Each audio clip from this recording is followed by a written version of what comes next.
político. Nós temos presença ilustre no programa de hoje. Com vocês, dispensa apresentações, Ciro Gomes, senhoras e senhores. Aí está. Bonitinho. Ciro Gomes, repare bem. Temos a pergunta do Ceará, que é um eleitor seu, Ciro. Da Dirce. O Ceará garçom da Dirce. é o nosso garçom aqui da Dirce.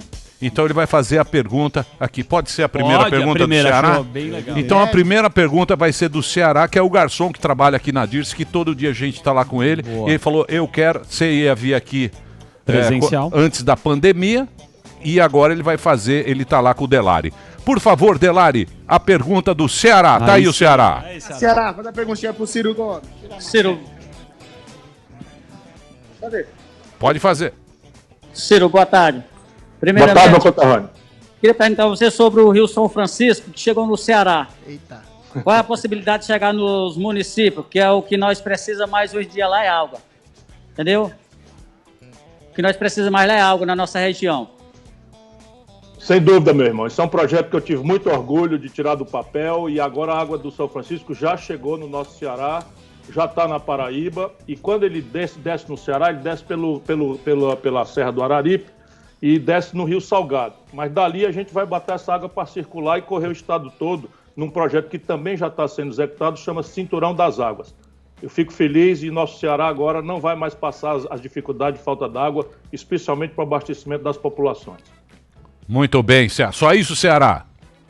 Só isso. Boa, Obrigado. Ceará. Daqui a pouco estamos aí. Valeu, irmão. Um abração. Muito bem, o Ciro tá aí, vocês leram o livro dele, comprei o seu livrinho, viu? 40 pau, hein?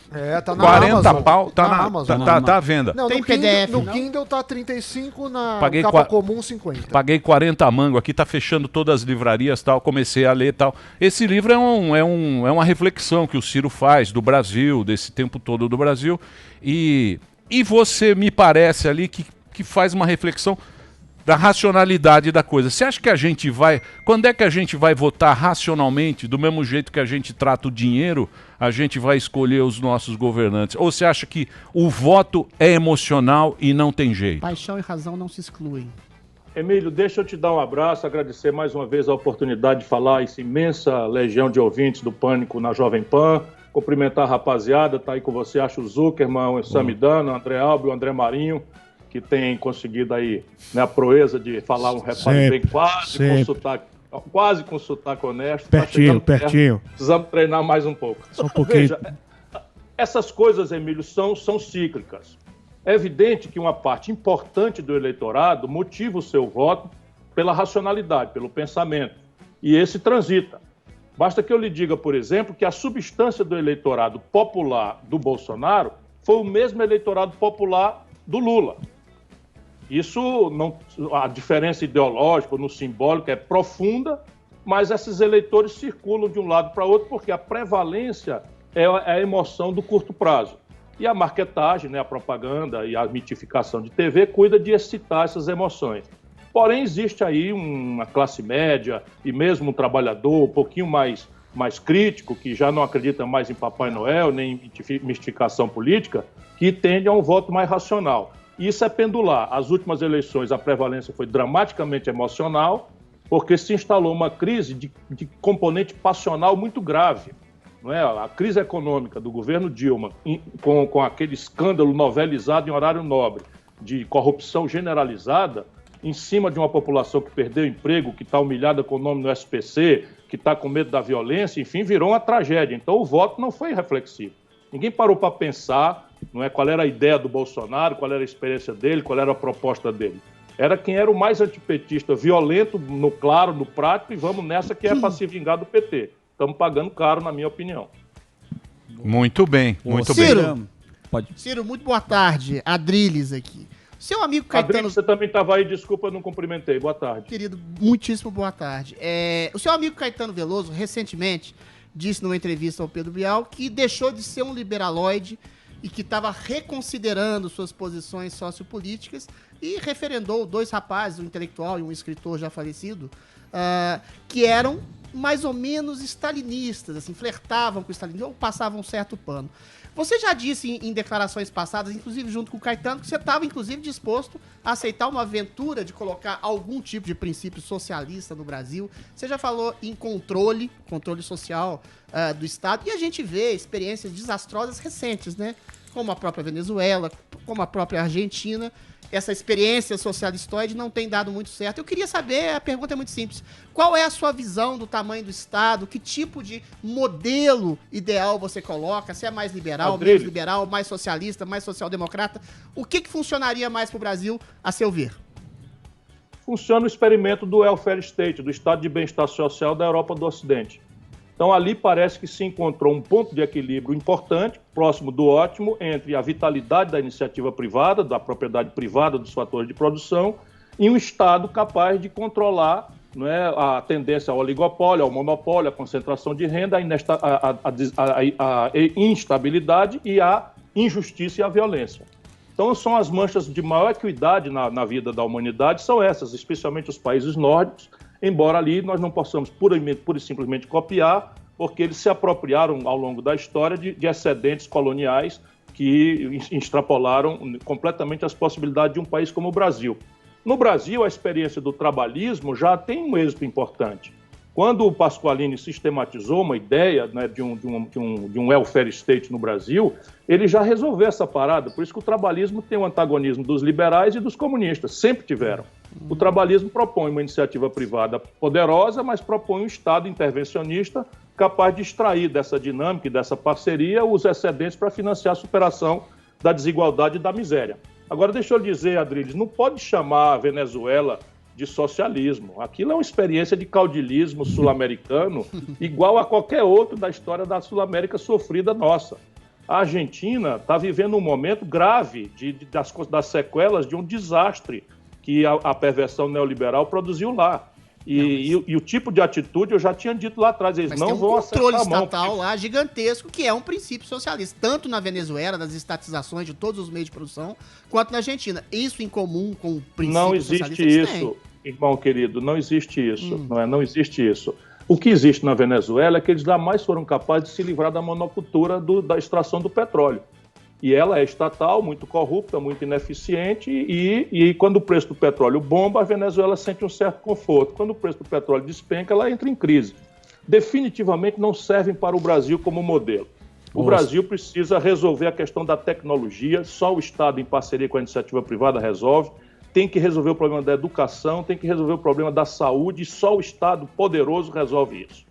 Ô Ciro, você acha que a esquerda está completamente perdida e sem liderança e aproveitando desta bolha que você pretende furar, você quer pegar os eleitores do Lula ou o Lula volta, na sua opinião? Papai? Papai volta? Olha, a esquerda tradicional, a esquerda tradicional brasileira, que é muito confundida com o petismo, está completamente desmoralizada e perdida que só calanga atrás de santo ou segue em tiroteio. Calanga atrás de santo. Por quê? Porque eles imaginaram, como os europeus, que era possível aplicar o neoliberalismo e humanizar o caminho, dourar a pílula. E produziram isso daí. Na hora que o Bolsonaro passa a assinar o cheque do socorro, o lulopetismo perde a sua base social. Por quê? Porque quem assina o cheque da política social compensatória leva com razão o muito obrigado do povo. E não é isso que emancipa uma nação. O que emancipa uma nação é o trabalho decentemente remunerado. É a inteligência adestrada, qualificada, capaz de desenvolver tecnologias para que a gente possa fazer trocas internacionais de forma equivalente. Porque imaginar que nós vamos pagar o modo de vida moderno do povo brasileiro com soja, milho, frango, bode e boi, isso é um equívoco grosseiro. Olha só, prezado Ciro Gomes, satisfação estar aqui contigo, tá certo? Apesar de que você aí vem fazendo as declarações aí estapafúrdias para comigo, certo? Em declarações recentes, tu me chamando um idiota completo, com despreparo patológico, responsável pela maior tragédia da história do país. E ainda assim, estou a meu bel prazer com meus 40% de aprovação. Aprovação histórica do meu mandato. Ao que tu atribui isso daí? Tu não tá com a língua solta demais, não, Ciro? A minha língua sempre foi solta a serviço do povo brasileiro, Jair. Ó, deixa eu te falar, eu sustento as minhas opiniões com números. Aliás, Emílio, eu queria pedir uma música hoje. Eu queria pedir uma música do Detonautas, que é Cadê a Micheque? Eu acho que Micheque. Eu quero ouvir essa música do Detonautas, que é sucesso, é um hit. Tem a música do Chico Santa Cruz. Do Chico Santa Cruz. A gente vai tocar, Emílio. Detonautas, Chico Santa Cruz. Eu quero ouvir. Tem Fuscão Preto também. Tem Fuscão Preto também. Tem um Fuscão Preto também. Cadê o Fuscão? Tem duas. É esse que eu quero. Eu quero um desse. Vai dar o Fusca pro Samba ou não? Não, a gente... não, porque se quiser a gente volta no assunto. Eu agora estou mais seguro ainda que você. Vamos voltar. E tá valendo esse Fusquinho. Não. Ô, Ciro. Ele quer só Hilux, amigo. Não, a Hilux tá empatada já. A Hilux tá piorada pra indenização do Não foge da pergunta, não. Não foge da pergunta. A pergunta aqui do Bolsonaro. Essa história de que você tá popular e vocês estão navegando na maionese. Eu tenho pesquisa do Brasil inteiro, nas grandes cidades onde se forma a opinião brasileira, tu tá ferrado, cidadão. Aí em São Paulo, onde tu tá, 49% é tua rejeição na capital. E em Sobral, estou ganhando em Sobral. Você tá morto. Ouço dizer que estou ganhando até em Sobral, procede isso daí? Tu tá ganhando um gimbel. Depois eu te explico em off o que é que significa gimbel. Ô, Ciro, mas pra além... Peraí. O que é gimbel? Gimbel. Pergunta pro Paulo Guedes aí. Não, mas você acha que isso aí é conversa, então, ô Ciro? Essa popularidade do presidente? Bolsonaro tem hoje a pior avaliação de governo de todos os governantes na mesma data. Ciro. Todos os governantes. O que aconteceu? Com a pandemia, o colapso, que já era grave, ele herdou um colapso na economia brasileira, tinha 110 milhões de brasileiros já sem trabalho regular no Brasil quando o Bolsonaro tomou posse. E ele cuidou de piorar tudo isso, e a pandemia veio e entornou o caldo para valer. E a atitude anticientífica, 141 mil mortos, prescrevendo como um charlatão remédio, que ele não entende patavina disso, troca de ministro 3 vezes, bota um general paraquedista que não aterrissou no chão ainda, porque não entende nada de saúde, não é, para fazer as ordens estúpidas dele, obriga o Exército a comprar cloroquina superfaturada 6 vezes o valor, tudo isso está documentado. E aí o que acontece? O Congresso obriga o Bolsonaro a sair de R$200 para R$600 o socorro. Sabe quanto era a renda antes desse socorro chegar, do povo mais pobre brasileiro, da metade? R$413 por mês por cabeça. Passaram a ganhar 600. As pessoas são gratas e é justo que sejam gratas. Eu não sou adepto do quanto pior, melhor, não. Acho que isso foi uma providência muito boa e todas as pessoas têm que dizer o obrigado ao governante que viabilizou isso. Agora em setembro já caiu para 300, em dezembro some. Aí vamos ver essa popularidade. Eu quero fazer uma pergunta para o meu grande colega. Professor Vila. Meu grande colega Ciro Gomes. Professor já entrevistei Vila. ele no meu canal e tal. Muito bom. O senhor é um crítico ávido. E o Mandrião? O Mandrião. Nós vamos falar exatamente do disso, Mandrião. porque eu concordo com o senhor. O senhor é um crítico ávido do governo, igual a mim, né? O Mandrião, que ele não trabalha, né? Acorda tarde. O obtuso, o obscuro, que não sabe absolutamente nada, nunca leu o prefácio de livro tal. E também é copartícipe da grande tragédia sanitária que vivemos hoje. Concordo inteiramente com você. Agora a pergunta é o seguinte, Ciro Gomes. Claro, né? Uma pergunta pujante e cachapante. O senhor acha que a China não deve haver nenhuma retaliação na China que trouxe esse vírus pela disseminação? A China não merece ser culpada de algo e sim todos os governantes e tal? Professor, não fale isso não. Eu acho que todos os governantes têm que ser sempre chamados a prestar contas e a forma com que a China comunicou deve ser observada pelos órgãos multilaterais. Agora, a gripe espanhola, que se chama assim, nasceu nos Estados Unidos e disseminou-se na Europa, matando milhões de pessoas, e nem por isso nós vamos punir os americanos que foram vítimas disso.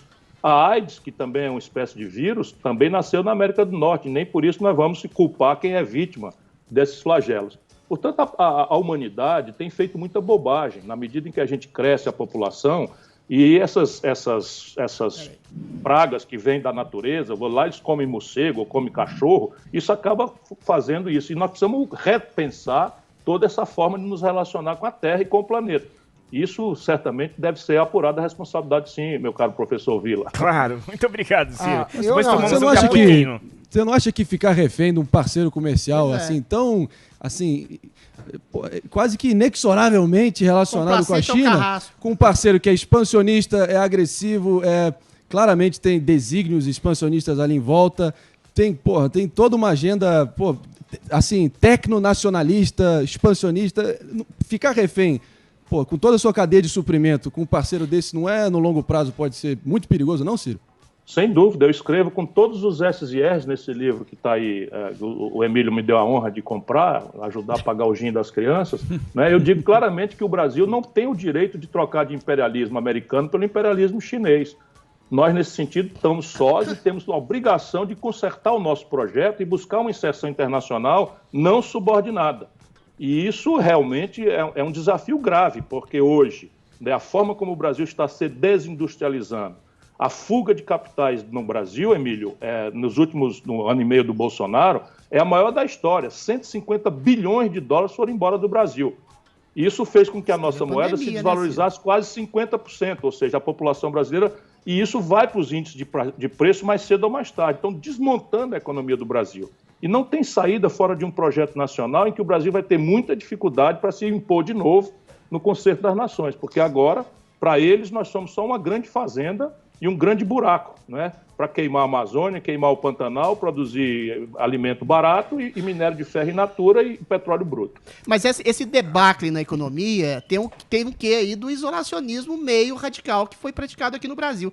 Eu queria que você daria um pouco de braço a torcer que o Bolsonaro, ainda que tenha uma postura agressiva, incisiva e de alguma forma negacionista da gravidade da pandemia, ele não tinha uma certa razão quando queria preservar um pouco da economia, sendo que o isolamento, da maneira que foi feito, de maneira assodada, tem se mostrado, sobretudo quando a gente vê casos na Argentina, ficaram 6 meses fechados e agora o vírus está chegando agora, as pessoas começaram a morrer, sobretudo quando se vê o exemplo da Suécia, que é o 13º em mortes, e as outras estão distribuindo suas mortes para além, não fizeram quase nada, estão exatamente com uma economia ainda um pouco sustentável. O Bolsonaro não tinha certa razão em predicar uma espécie de isolamento mais vertical e uma circulação mais racional das pessoas, sem impor esse isolacionismo, sem método que foi imposto não só no Brasil, como no mundo inteiro, Ciro? Veja, Adriles, eu considero o Bolsonaro um boçal genocida. Genocida? O elemento Bolsonaro. Genocida. E eu explico por quê. Se você tomar a América do Sul menos o Brasil, eles têm 10 milhões de habitantes a mais do que nós. Sim. Tem a mesma contradição de renda, se alguma coisa há melhor é para o Brasil, que é o mais rico de todos, o mesmo clima, mais frio para baixo, mais quente para cima, e todos eles juntos têm a metade das mortes do Brasil. Qual é a diferença? Jair Messias Bolsonaro. A China tem 1 bilhão e 200 milhões de habitantes. Como fez o isolamento social radical, confinou ali, teve menos mortes do que o Ceará.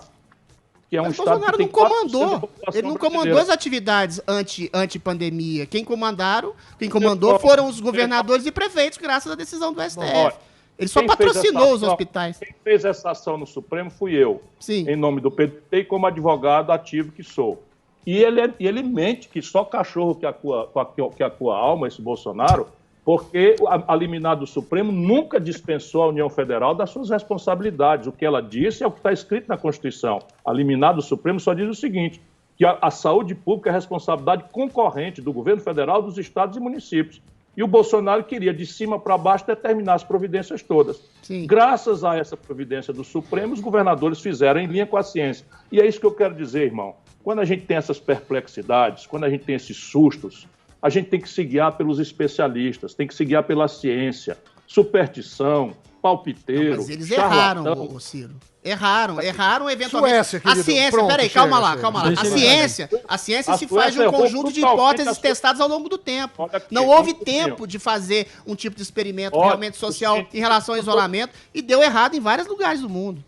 Na Europa, o único lugar que errou feio foi a Suécia, que foi o único que se negou a fazer o isolamento social.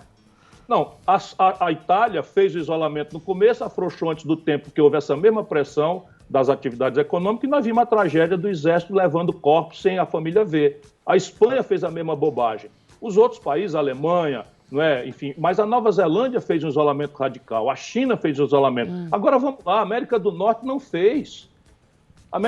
Nova York fez e 85% das pessoas foram infectadas dentro de casa. Eis a questão. Fez depois do leite derramado. Deixa eu lhe dizer de novo, a ciência pode errar. Houve um tempo em que a ciência dizia que a Terra é plana. Houve um tempo que a ciência do dia dizia que a Terra era o centro do universo. Então eu não sou uma pessoa que tem paralisia mental. Perfeito. Eu apenas quero lhe dizer com muita humildade, especialmente governando, que eu já governei o Estado, já fui ministro, e quando eu não entendo do assunto, eu me cerco dos especialistas. Eu procuro iluminar minha ignorância com aquelas pessoas que entendem. O que é que faz o Bolsonaro? Tira os ministros da saúde e nomeia um general que nunca passou na porta de um hospital. Nunca passou na porta do hospital. E esse, por sua vez, ocupa com 23 militares e um veterinário o corpo técnico do Ministério da Saúde. Seu amigo José Serra foi um grande ministro da Saúde, você não acha? Ele nunca foi médico. Deixa o Sami fazer O Serra foi governador. O Serra é um administrador. Vai olhar o corpo técnico de que o Serra se cercou. Sim. O Serra é um adversário meu, violento, mas o Serra foi ao Ministério levando seus dotes de administrador. Concordo. E ocupou a estrutura do Ministério da Saúde com gente de alta excelência. A política anti-AIDS, a política de genéricos que ele desdobrou, são políticas que especialistas produziram. Esse que está aí é um ignorante, pai. É um troupier, não entende porra nenhuma. Vamos ter clareza disso.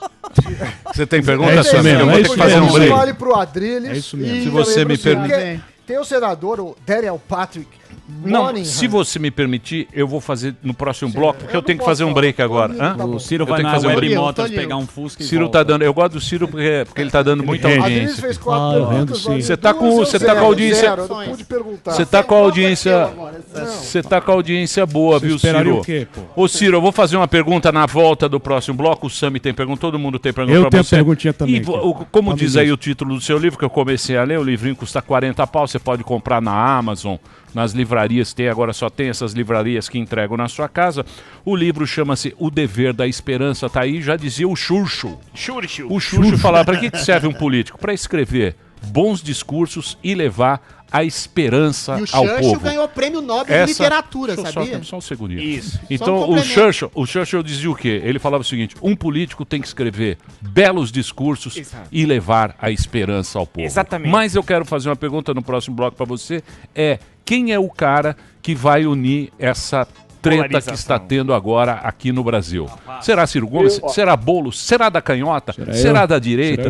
Será... Pode ser o genocida. Daqui a pouquinho a gente volta. Se você me permitir, tem pergunta do Sami de todo mundo. Ciro Gomes aqui com a gente. Grande Ciro, ganhou do Constantino no debate. Muito bem, meus amores. Estamos de volta aqui na programação da Jovem Pan para todo o Brasil. Hoje presença ilustre nesse programa. Muito obrigado a todo mundo que está acompanhando, mandando perguntas. Estamos aqui batendo um papo com o Ciro Gomes. Está aqui com a gente também, tá mostrando aqui pra gente o livro que ele está lançando, agora que você pode comprar em todo o Brasil. O Dever da Esperança. E o Dever da Esperança, que é o projeto nacional, onde ele faz uma análise sobre o Brasil, que pode ser para frente, uma reflexão, uma análise crítica do Brasil. E o legal do Ciro é que ele, quando escreve, é que nem quando ele fala. É um bom papo. Não, é um bom papo. É um bom papo e é uma leitura gostosa. Então tá aí a oportunidade para você. O livro é 40 mangos, você pode comprar 49. Na Amazon. 49, mas eu paguei 40. Empresa imperialista. Mas você comprou no sebo. Não, eu comprei aqui na Estão fazendo queima de estoque. Dinheiro para os Estados Unidos. Você me dando até pergunta. Não, é o seguinte, porque isso vale para Adrilles também, que as pessoas têm direito às próprias opiniões, mas não têm direito aos próprios fatos. Eu tenho 2 doutorados, um aqui, um PhD fora, e vou falar da área que o Ciro se preparou, que eu gosto muito, e eu gosto muito do Ciro. Por que eu gosto dele? De mim, não. Não é que eu concordo com as ideias dele, mas é um cara que sempre tá debatendo, só não gosto quando ele grita, mas ele não vai gritar comigo. Vamos lá, eu preparei com o Delari, que teve aquele negócio do Fusca. Lembrando que eu aceito esse Fusca como símbolo e deixamos aqui na bancada, caso ele reconheça os nossos números, que eu acho que não vai acontecer. Agora, o que vamos fazer, Delari? A gente levantou o negócio de Venture Capital, se dava bilhão ou não dava bilhão. O Ciro gosta muito de saber os números. Então levantamos aí algumas pesquisas rapidamente na tela. Delari, por gentileza, pro Ciro poder ver e a audiência também. Eu vou ler, obviamente, para quem está no rádio. Delari, pode pôr a primeira tela. Põe na tela lá para ele falou que, o que aconteceu? Ele falou que não tinha 1 bilhão investido em Venture Capital no Brasil. Lá. E aí a gente levantou. Esse é da KPMG, mostra aí em bilhões de reais, só em 2019 já passou disso, né? Já passou, você vê o milzinho lá, já passou, isso só de 1/4. Próxima, isso é da KPMG, agora o valor econômico fala que no primeiro semestre, o total de recursos aplicados na região, né, no Brasil, chegou a 2,6 bilhões na América Latina e no Brasil 780 milhões de dólares, que dá mais que R$1 bilhão. Próximo, isso tudo em relação ao ano passado, números da ABVCAP, essa eu não consigo ler, precisa dar um pouco... Eu tenho que ler no computador, é isso, Delari? Ah, mas tá lendo, já viu. Tem mais uma. Acabou o ponto, já entendi, rapaz. Próxima, Já isso é da entendi, BRCap, rapaz. essa última aqui foi próxima.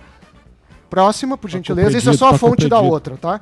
Que tudo tem fonte. Aí, agora, a gente tá falando de outro veículo que fala aí também de um estudo em que foram investidos 3,4 bilhões em Venture Capital. Próximo. Porra, é o quê? É uma aula? Já tá entendido, rapaz. Porra, é o que? Aula da... Pera lá um pouquinho, pera lá. Reclamam de mim. Pera lá um Aí pouquinho. o UOL Economia falou do investimento de 13 bilhões ano passado em Venture Capital, agora o Estadão também fala disso. Por que eu estou falando Qual é o isso? ponto? Porque, não, Próximo meu ponto foi o slide. seguinte, que, tem mais, tem um monte, Meu aí. Deus. 5 bi, mas eu não vou ficar, tem várias fontes. Por que eu estou falando isso? Porque Fontinelli. o Ciro pediu para eu enviar para ele os dados, eu enviei para a equipe dele, fiquei triste, Ciro, porque ninguém me respondeu, fiquei muito triste, porque eu esperava aí a sua resposta, então eu quero saber por que você acha que não tem 1 bilhão investido no ano passado em reais e Venture Capital, dado que eu não achei nenhuma fonte que condiz com esses números e, como eu disse, eu não quer dizer que eu votaria em você, nem que eu votaria em outro, mas eu gosto de você porque você apoia a educação, você considera muitos professores e eu acho que ele tem um bom coração. Deixa eu ver eu com a Ciro, pergunta que eu não que entendi. você é negacionista da silêncio. Vai lá. Sabe, Cara eu do acho ponto. que há honestidade na sua opinião e eu respeito muito, por isso que eu volto com muito prazer a discutir isso. Na verdade, quando você fez isso, eu fui falar com a minha assessoria, porque eu não sou o produto original das coisas. Eu tenho 300, 400 pessoas formulando para mim, eu guardo algumas coisas na cabeça, às vezes eu consigo repeti-las com precisão, às vezes eu sou impreciso, como qualquer ser humano. Entretanto, neste assunto eu quero continuar a polêmica por uma circunstância. Acho que o problema aí é de expressão.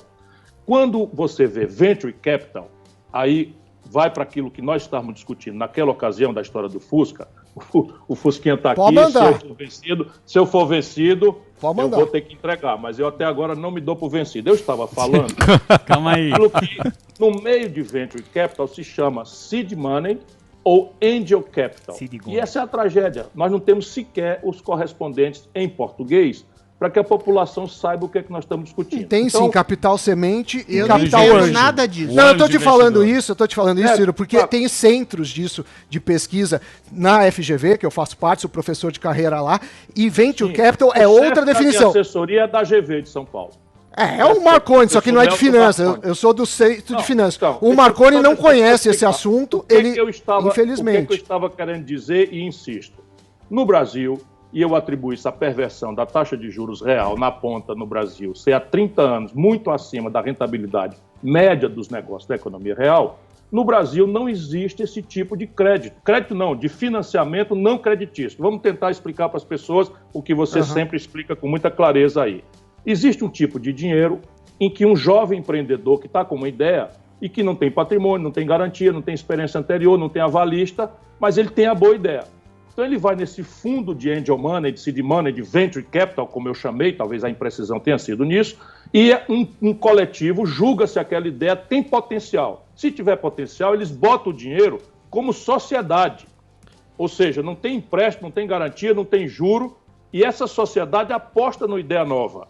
Se funcionar, como Google, Facebook, eu citei como exemplo, né? Microsoft, eles tiram da sociedade uma rentabilidade imensa, né? Aquele pouquinho dinheiro que se botou com o Zuckerberg no começo, tem até o filme, foi um brasileiro que botou, filho de um milionário brasileiro, não botou como empréstimo, não tinha garantia, não tinha coisa nenhuma. Pois bem, é isso que eu estou dizendo, que não existe no Brasil, a não ser residualmente. É só isso que eu estou querendo dizer. Isso é verdade. Muito bem, mas não vamos ficar nesse teve uma assunto. imprecisão de Posso fazer a perguntinha para mim?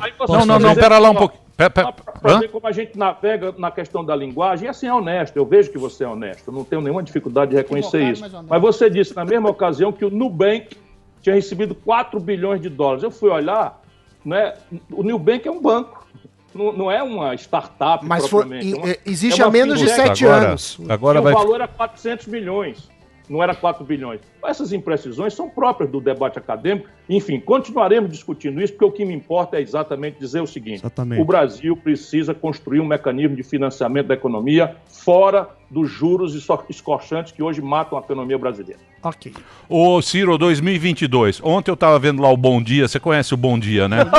Bom Dia! Tava aqui. Bom dia! Hamilton Mourão. General Mourão, conversando aqui com você. Bom dia. Bom dia. Ontem estava aí. Estava aí no programa e tal, e só perguntava 2022. Você acha que 2022 vai ser o quê? Vai ser um cara mais de prudência, sofisticação, um cara que vá mais pro centro, ou vai ficar essa... Quem gritar mais alto leva. O que você acha? Só um segundinho. É sobre isso. Eu também quero a parte. Eu espero os apartes ou respondo? Não sei. De Ciro aqui virou a... Não, eu só queria perguntar... Faz a parte. Responde. Já era meia hora. Já era. Deixa ele responder. Não, eu falo rapidinho. Repare bem. Você tá falando de uma polaridade, eu tô falando assim, você acha que o Lula tem chances de se estabelecer como candidato novamente? Você acha que ele foi injustamente condenado e que o Supremo, de alguma forma, tá abrindo o caminho para que ele possa voltar? Pera lá. Porque ele, de alguma forma, ele rechaçou o seu apoio de qualquer jeito, né? Vamos lá. Eu acho, e as eleições nos grandes centros urbanos agora terão um indicativo disso. Elas são uma eleição que vai procurar bons administradores, por isso eu apoio o Márcio França em São Paulo, porque ele não é um poeta, ele é um cara testado, treinado, foi governador, foi prefeito, foi deputado, sabe onde as andorinhas dormem, conhece os recursos, sabe as dificuldades, tem ideias novas. Enfim, e isso nós vamos fazer com Marta Rocha no Rio de Janeiro, com Calil em Belo Horizonte, com Juliana Brizola em Porto Alegre, com Sarto em Fortaleza, enfim. Acho que a população vai votar procurando um bom administrador para ajudar a resolver os problemas reais de transporte, saúde, educação, moradia, segurança, mas o segundo motivo do voto vai ser uma espécie de banimento desses extremos que o lulopetismo e o bolsonarismo representam. Eu não estou vendo hoje o PT ganhando em nenhum lugar, como também não estou vendo bolsonarista raiz, boçal, ganhando em nenhum lugar.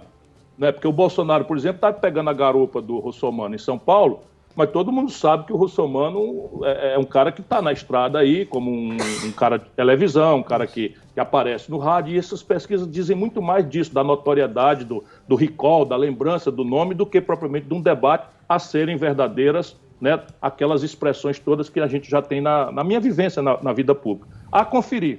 E eu acho que isso será o sinal para 2022. Acho que o povo brasileiro vai procurar um caminho mais ao centro-esquerda. O que é o centro? Alguém preocupado e capaz de resolver a equação das finanças públicas que estarão destruídas no Brasil. Olha aí, rapaziada, vocês que fazem a defesa desse modelo, cuidado com as expressões radicais, porque eles estão quebrando o Brasil. Déficit público se aproxima de R$1 trilhão, dívida pública pela primeira vez 100% mas do PIB. Teve o isolamento, né, Ciro? Isso influenciou diretamente esse déficit. Ô, irmão querido, tá tudo certo, isso explica o buraco. Sim. Agora, por que a gente não acha lugar para tapar o buraco? Cadê a proposta para tapar o buraco? Essa é a questão. Eu sou um velho experimentado administrador, fui ministro da Fazenda, não esqueça isso. Eu não tenho um dia de déficit na minha vida pública. Sabe, eu não tenho um dia de déficit na minha vida pública. Cadê a proposta? Cadê a proposta para a gente botar defeito, ajudar, bater palma e tal? Eles estão simplesmente fazendo estelionato eleitoral, propondo uma CPMF sem a participação de estados e municípios, quando eu quis discutir lá na eleição, para o povo ter direito de saber o que cada um está pensando, e o Bolsonaro mais o Guedes esculhambaram a CPMF. Então é isso que ele é, um estelionatário, um mentiroso, é um 7-1 total. Então, estão quebrando o país, estão quebrando a questão das finanças. Mas o centro vai procurar também alguém comprometido com a indústria, com o comércio, que estão quebrados, estão numa dificuldade extrema, com a agricultura de base média e pequena, que não pode exportar, que também está com dificuldades extremas, com a economia real. E o que é a esquerda? É o cuidado com o mais pobre. A violência no Brasil está chegando ao limite do paroxismo. 20 mil garotos foram assassinados pelas polícias brasileiras nos últimos 12 meses. Será que é isso que a gente quer para os nossos filhos, para os filhos da periferia do Brasil? Então, eu acho que quem tiver capacidade de propor concretamente aquilo que o Emílio perguntou, claro que haverá sempre uma emoção, eu sou uma pessoa apaixonada, mas é preciso chamar a inteligência das pessoas para discutir, para a gente parar de acreditar em mula sem cabeça e Papai Noel mentiroso. Então, repare bem, vamos de Ciro para Ciro. Então, você aposta no Cuba aqui, no... Ciro para Ciro. Teu prefeito lá. O índice de homicídio Márcio França, Cuba. Ano passado. Vai lá, Cuba. Márcio França era Cuba quando o Dória era Bolsonaro. E o Dória? E agora é Bolsonaro. O Dória é isso aí, o Dória. É o quê? Tem que falar o que é. Diga aí. Quem é o Dória? Quem é o Dória? Você não vai se furtar, Ciro Gomes. É de agora para valer. O Dória foi nessa, na nova política. O cara foi presidente da Embratur do governo Sarney e saiu de lá corrido por corrupção. O Dória é um remedinho para você. E o Witzel? O Witzel, seu amigo. Eu avisei. Toda vida que você vira alguém na política cantando, arrotando o moralismo, que é o chefe da moralidade, da decência, pode ver que tem um corrupto ali bem acabado. E o Boulos, deixa eu perguntar um negócio pra você, Ciro. Eu tava pensando exatamente isso, né? O cara que se pinta de uma coisa e depois foi uma grande decepção. Esse Witzel, principalmente, porque, porra, o cara é juiz, o cara vinha defendendo. Sempre foi péssimo. E, porra, Humorismo, que é então, de repente, o Moro agora e o Moro? Então, não sabe de nada, não sabe nem onde é que fica o Vale do Jequitinhonha e o Mucuri, nunca viu um posto de saúde de perto, sabe de coisa nenhuma. Se jogar em Sapopemba, não volta pra casa, né, Ciro? Não volta pra casa, a não ser que pega um GPS, né? Pega um GPS do celular. Aqui. Não, mas você não mas tem o Moro, hein? O Moro, você acha... É o Moro que eu acabei de falar. Então, humorismo. Eu acho que a população vai pedir experiência. Eu não sei se eu tenho que ser humilde para dizer para você se eu não sei se eu estou pintando o meu retrato.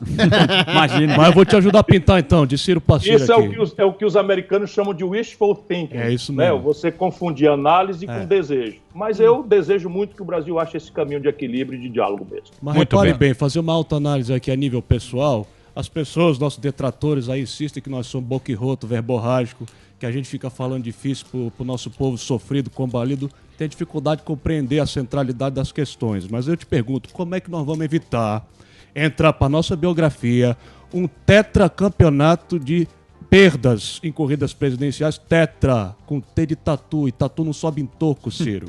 Como é que a gente evita, rapaz? O Lula foi eleito na quarta, o Mitterrand na sexta, o Abraham Lincoln na terceira, então eu tô nessa boa companhia aí. Boa. O Ciro acabou? Acabou, infelizmente acabou o tempo. Mas eu tenho também a lembrança de que o Brizola e o Covas, talvez dois dos grandes brasileiros dessa geração que eu testemunhei redemocratizando o país, também não tiveram o privilégio de ser presidente do Brasil. O que eu quero é ajudar a achar o caminho. Pô, só não falou do Boulos, Emílio. E o Boulos? O Boulos virou as costas pro Boulos. Peraí. O Boulos tem futuro, mas como primeira experiência administrar a cidade de São Paulo, acho temerário. O Boulos tá vindo pro centro, hein? E o Constantino? Quero saber. Você viu o Boulos? Stalinista moderado. O Boulos tá bonito, perfumado. Outro dia eu encontrei ele aqui no corredor. Tava perfumado. Falei, que é isso? Mudou o terno. Usando polo. Tá usando polo e sapatênis. Stalinista moderado. De polo e sapatênis. E perfume. Você dá risada, né? No Corleone. Ô, turma cruel e perigosa. Deixa eu falar sério. Queria agradecer o Ciro Gomes. Fazia tempo que a gente não conversava aqui. Um papo muito bom. O livro dele, a leitura é muito fácil. O livro dele, você lê, é como se estivesse conversando com o Ciro. A leitura é fácil para você ver o projeto nacional do Ciro, o Dever da Esperança. Tá vendo aí em todo o Brasil para você comprar. Ciro, obrigado. Uma pena que não foi assim. Emílio, um abraço pra vocês todos. Valeu. Voltamos outro dia. É isso aí. Vem outro dia aí vamos levar você na Dirce lá para dar um abraço no Ceará, agora, que é teu fã. Valeu, Ciro. A aposta dele é isso também. Aí. Apostar apartamento dele. Apostar apartamento. Próximo apartamento. Ciro Gomes aqui na